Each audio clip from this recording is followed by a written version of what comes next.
నిర్మల్ జిల్లా సారంగపూర్ మండల కేంద్రంలో బీజేఎల్పీ నేత ఎమ్మెల్యే ఏలిటి మహేశ్వర్ రెడ్డి గారు విస్తృతంగా పర్యటించి పలు అభివృద్ధి కార్యక్రమాలకు శంకుస్థాపన చేశారు. బాల్కొండ పట్టణ కేంద్రంలో శివాజీ చౌక్ వద్ద శివాజీ ఉత్సవ కమిటీ ఆధ్వర్యంలో ఛత్రపతి శాంబాజీ మహారాజ్ వర్ధంతి కార్యక్రమాన్ని ఘనంగా నిర్వహించారు. హైదరాబాద్ బులియన్ మార్కెట్లో బంగారం ధరలు మళ్లీ పెరిగాయి. 22 క్యారెట్ల 10 గ్రాముల గోల్డ్ రేటు రూపాయలు 450కి పెరిగి రూపాయలు 80,650లకు చేరింది. 24 క్యారెట్ల 10 గ్రాముల పసిడి ధర రూపాయలు 490 తగ్గడంతో రూపాయలు 87,980కు చేరింది. అటు వెండి ధర కూడా రూపాయలు 100 తగ్గడంతో కేజీ సిల్వర్ రేటు రూపాయలు 1,06,900గా ఉంది.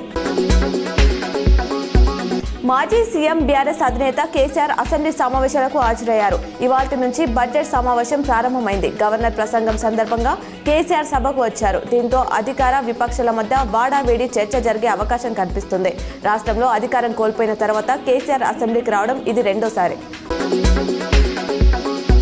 రాష్ట్ర అభివృద్ధి ధ్యేయంగా తమ ప్రభుత్వం పనిచేస్తుందని గవర్నర్ జిష్ణుదేవ్ వర్మ బడ్జెట్ సమావేశాల ప్రసంగంలో అన్నారు.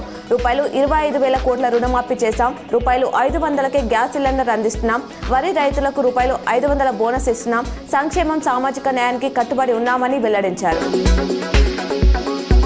అసెంబ్లీ రోజున ప్రజాప్రతినిధుల అరెస్టుల అని ఎమ్మెల్సీ కల్వకుంట్ల కవిత ఎక్స్ వేదికగా ప్రభుత్వాన్ని ప్రశ్నించారు. పెండింగ్ బిల్లులు విడుదల చేయాలంటూ ప్రజాస్వామ్య పద్ధతిలో రాష్ట్ర ముఖ్యమంత్రి రేవంత్ రెడ్డికి తమ గోడు చెప్పుకునేందుకు హైదరాబాద్కి వస్తున్న తాజా మాజీ సర్పంచ్లను రాష్ట్ర వ్యాప్తంగా అక్రమంగా అరెస్ట్ చేయడాన్ని తీవ్రంగా ఖండిస్తున్నామన్నారు.